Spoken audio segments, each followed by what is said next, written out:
Hey everybody, my name is Hunter and welcome to my channel. Today we're going to talk about 5 essential things for beginner filmmakers for the FX3.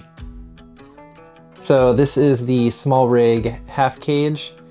It also comes in configurations. It was a full cage and one from Tilted that's also a full cage. I use this to basically mount a whole bunch of different stuff to my camera for whatever the use is. When I'm either running gun, I can, put a mic on here, monitor, all that kind of stuff. The second thing you're going to want is a top handle. So this is a NATO rail slider and I can simply just put it on my camera like this and tighten it. So this allows me to get in low places and position it how I want. And I can also hold it, do some fake dolly zooms or whatever. The third thing you want to get is a monitor. So I'm currently using the Pyro 7. It has ports for the HDMI, SDI, power, and it has a internal storage SD card that lets you do some screen recording. What I like to do is mount it on top of the top handle.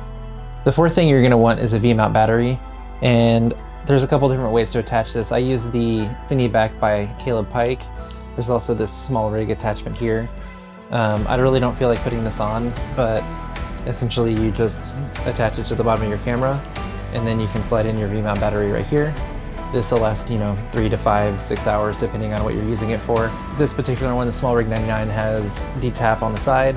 It also has USB-C and a couple 8-volt and 12-volt outs.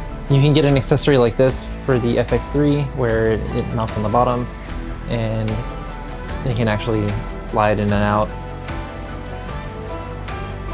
And then you can just attach it like this.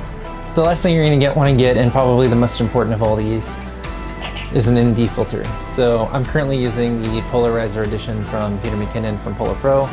I have the 2 to 5 stop and the 6 to 9 stop. Basically what this allows is I do shoot a lot of cars, and so this limits the amount of reflections that come on those. It also acts as an ND, so it's a nice little hybrid system.